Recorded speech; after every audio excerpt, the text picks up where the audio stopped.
Welcome to funny kitchen. நான் உங்கள் தக்ஷிதா. இன்னைக்கு வந்து என்ன செய்ய போகிறோன்னு பார்த்தீங்கன்னா மஷ்ரூம் ஒயிட் பிரியாணி தான் செய்ய போகிறோம். வாங்க எப்படி செய்கிறதுன்னு பார்க்கலாம். பெரிய வெங்காயம் கட் பண்ணிக்கணும். 4 வெங்காயம் கட் பண்ணிக்கலாம். அப்புறம் வந்து இது வந்து சீரக சம்பா அரிசி ஒரு 3 டம்ளர் ஊற வச்சாச்சு ½ அன் ஹவர் முன்னாடி. இதெல்லாம் அரைக்கணும். வெங்காயம், சின்ன வெங்காயம், இஞ்சி, பூண்டு, பச்சை மிளகா, மஷ்ரூம் வந்து கட் பண்ணி வச்சாச்சு. தக்காளி 2 கட் பண்ணணும், எடுத்து கட் பண்ண தக்காளி போடணும். தக்காளி 2 கட் பண்ணி வச்சுக்கலாம். அதை மறந்துட்டோங்க. அப்புறம் நாங்கள் ஒரு பவுடர் அரைச்சிருக்கோம். பவுடர் மசாலா பட்டை, கிராம்பு, ஏலக்காய், ஜாதிபத்திரி எல்லாம் போட்டு அரைச்சது. தக்காளி 2 எடுத்து கட் பண்ண செய்ய ஆரம்பிக்கலாம். இதை போய் மிக்சியில் அரைச்சிடலாங்க. இந்த இதில் போடு. இப்போ குக்கர் எடுத்து வச்சு ஆயில் சேர்த்தாச்சு. இந்த பேஸ்ட் வந்து அரைச்சாச்சு. இதில் வந்து பட்டை, கிராம்பு, ஏலக்காய் அந்த பொடி கொஞ்சம் சேர்த்துக்கணும், அதை சொல்ல மறந்துட்டோம். அதையும் சேர்த்துக்கலாம். இப்போ ஆயில் சூடாயிடுச்சு. சூடானோடனே இந்த பவுடர் நம்ம அரைச்சி வச்சிருக்கிறது ஏலக்காய், பட்டை, கிராம்பு, ஏலக்காய் அதெல்லாம் போட்டுட்டு அந்த இது நாங்கள் அரைச்சி வச்சுக்கிட்டோம். வெங்காயம் போட்டுக்கலாம். பெரிய வெங்காயம் அங்கே இருக்கு பாரு அந்த பிரியாணி எல்லாம். அந்த மேலே அந்த கிரீன் கலர் டப்பா இருக்குல்ல, அதுக்குள்ள பிரியாணி. நம்ம பிரியாணிகளை போடணும் காய்ஸ். நாங்கள் போட மறந்துட்டோம். ஃபர்ஸ்டே போட்டுருந்தோம் அந்த பவுடர் போடுறதுக்கு முன்னாடியே. அது மசாலா, அது ஏதோ ஒன்று, அது பவுடர் மாதிரி தான் இருக்கு. அதனால அது பவுடர். இந்த பிரியாணிக்கு வந்து வெங்காயம் ப்ரௌன் கலர்ல வதங்கலாம் அவசியம் கிடையாது. ஜஸ்ட் வந்து கொஞ்சம் வதங்கினாவே போதும். இதுக்கு இன்னொரு பேர் இருக்கு, வெங்காய பிரியாணி. இதுல வந்து மிளகாப்பொடி, மஞ்சத்தூள் எதுவுமே போட தேவையில்லை. அந்த பச்சை மிளகா அரைச்சி ஊத்துறது மட்டும்தான்.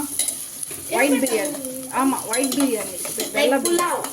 புலாவ்ல தேங்காய் அரைச்சி ஊற்றுவோம். அது மாதிரி இது புலாவ் இல்லை, அது வந்து இந்த ரைஸ். அதாவது தேங்காய் பால் சாதம் குஸ்காவுக்கு நம்ம இது ஊற்றுவோம்ல, தேங்காய் பால், அதுவும் இதில் ஊற்ற தேவையில்லை. ஒரு 5 மினிட்ஸ்ல செஞ்சிடலாம். எல்லாம் கட் பண்ணி வச்சுட்டோம். ஒரு கொஞ்சம் ப்ரௌனாக வரட்டும். இந்த ஸ்டேஜ் போதும். இந்த ஸ்டேஜ் வேணாம், இன்னும் கொஞ்சம் வதங்கட்டும் வெங்காயம். இதுக்கு 3 வகையான பேர்: மஷ்ரூம் பிரியாணி, வெங்காய பிரியாணி, ஒயிட் பிரியாணி. வெங்காய பிரியாணி கொள்ளி. இப்போ இது போட்டு அந்த நம்ம அரைச்சி வச்சிருக்க பேஸ்ட்டை போட்டுடலாம். வெங்காயம், சின்ன வெங்காயம், பச்சை மிளகா, இஞ்சி, பூண்டு தானிட்டு, அப்புறம் நம்ம அரைச்சி வச்சிருக்க மசாலா. ஆமாம், லாஸ்ட் வீடியோக்கே நம்ம அந்த மசாலா யூஸ் பண்ணியிருக்கோம்.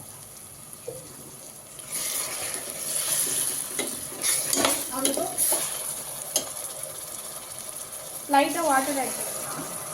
வாட்டரில் அந்த மிக்சியில் இருந்தது அரைச்சி மிக்சியில் ஒட்டிட்டு இருக்காது. அது லைட்டாக ஊற்றி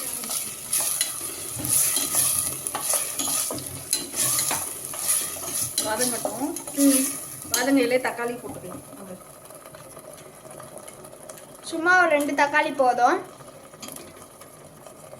4 பீசஸாக கட் பண்ணி போட்டுருக்கோம்.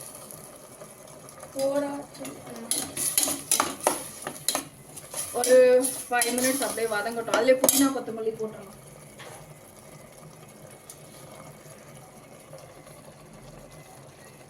எல்லா வீடியோக்கும் நாங்கள் அரைச்சி தான் ஊற்றுவோம். இந்த வீடியோவுக்கு அரைச்சி ஊற்றாமல் ட்ரை பண்ணுறோம். அப்படியே போட்டாச்சு. இது நல்லா இருக்கும். அது கிரீன் கலரில் வரும், இது ஒயிட் கலரில் வரும். நார்மல் பிரியாணி அப்படியே போட்டோம்னா, சிக்கன் பிரியாணிக்கெல்லாம் நார்மலாக இது மாதிரியே போட்டோம்னா ஒரு ப்ரௌனிஷ் கலரில் தானே இங்கே வரும். சரி, இது ஒரு 5 நிமிஷம் அப்படியே வதங்கட்டும். வெயிட் பண்ண. இப்போ மஷ்ரூம் போட்டுடலாம். நல்லா கொதிச்சிருச்சு. கீ ஆட் பண்ணிக்கோங்க கைஸ். நாங்கள் ஆட் பண்ணோம், வீடியோவில் காட்டலை. இப்போ மஷ்ரூம் போட்டுடலாம். போட்டுட்டே இருக்காங்க. ஒரு நிமிஷம் நவுரு. நல்லா கிண்டி விட்டுக்கலாம் கைஸ்.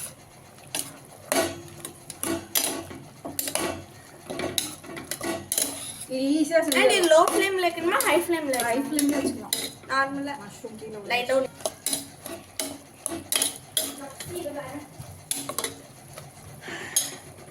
இப்போ தயிர் கொஞ்சமா ஊற்றிக்கலாம். இப்போ தயிர் சேர்த்துக்கலாம் கொஞ்சமா. கேமரா அம்மா இடிச்சுக்கிட்டே இருக்காங்க. தயிர் எதுக்கு பிரியாணியில் சேர்க்குறோன்னா கொஞ்சம் புளிப்பாக இருக்கும். டேஸ்ட்டாக இருக்கும் பிரியாணி. அப்புறம் லெமன் கொஞ்சம். லெமன் சேர்ப்பாங்களா? ஆமாம், பிரியாணியில் எப்பவுமே லெமன் சேர்ப்பாங்களே. எனக்கு தெரியாது. அதான் லெமனும் பிழிஞ்சாச்சா? கொட்டையெல்லாம் ஆல்ரெடி எடுத்துட்டேன். பிரியாணி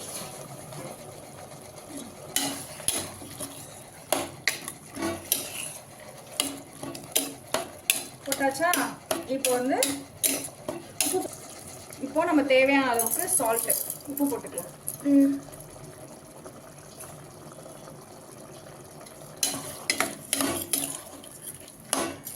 இதில் வந்து நோ மிளகாப்பொடி, நோ மஞ்சத்தூள், நோ கரம் மசாலா, நத்திங். நம்ம பட்டைக்கிராம்பு போட்டுக்கிறோம், சின்ன வெங்காயம், இஞ்சி, பூண்டு, பச்சை மிளகா உங்களுக்கு எவ்வளோ காரம் வேணுமோ அது அந்த மாதிரி போட்டுக்கலாம். நான் 4 பச்சை மிளகா தான் போட்டிருக்கேன். இப்போ அவ்வளோதான். இல்லை நம்ம தண்ணி ஊற்றி அரிசி போட்டு குக்கரில் மூடி வச்சிடலாம். அவ்வளோதான், பிரியாணி ரெடி. ஒரு நிமிஷம். உப்பு போட்டாச்சா? எத்தனை விசில் விடணும்? ஒரு விசில் விட்டால் போதும். ஒண்ணா? ஆமாம், இது வந்து இந்த ரைஸ் ஜீரக சம்பா ரைஸ் தானே. அது நான் ஆல்ரெடி ஊற வச்சுட்டேன், வேறு ½ hour.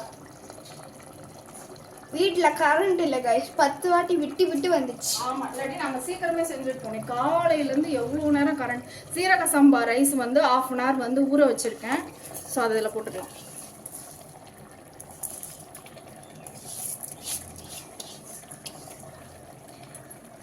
என்ன ஒன்றும் இல்லை, நாளைக்கு ஒரு நாள் தான் எனக்கு விடுதலை. ஏன்னு சொல்லுங்க. ஸ்கூல் திறக்க போகுது, ஜாலி.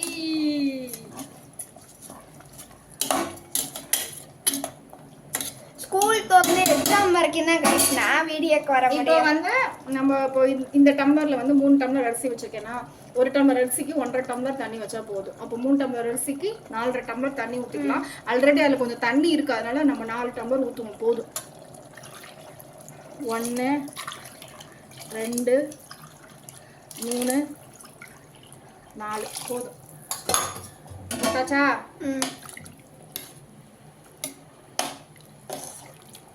மூடி வை.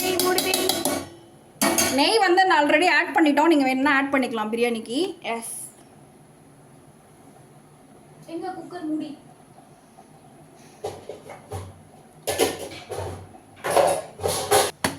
இப்போ வந்து குக்கரை மூடியாச்சு. தயாராக காணோன்னு அடுப்பு ஆஃப் பண்ணிட்டோம். எஸ். இப்போ ஒரு விசில் போட்டு ஒரு விசில் விட்டால் போதும். எஸ், ஒரு விசில் விட்டால் போதும். White biryani ready. இப்போ விசில் வர வரைக்கும் வெயிட் பண்ணலாம். ஃப்ரெண்ட்ஸ், நம்மளோட மஷ்ரூம் ஒயிட் பிரியாணி வந்து ரெடி ஆயிடுச்சு. நீங்களும் ட்ரை பண்ணி பாருங்கள். மறக்காமல் லைக் பண்ணுங்கள், ஷேர் பண்ணுங்கள், கமெண்ட் பண்ணுங்கள், சப்ஸ்கிரைப் பண்ணி பெல் ஐக்கனை கிளிக் பண்ணிடுங்க. Bye guys.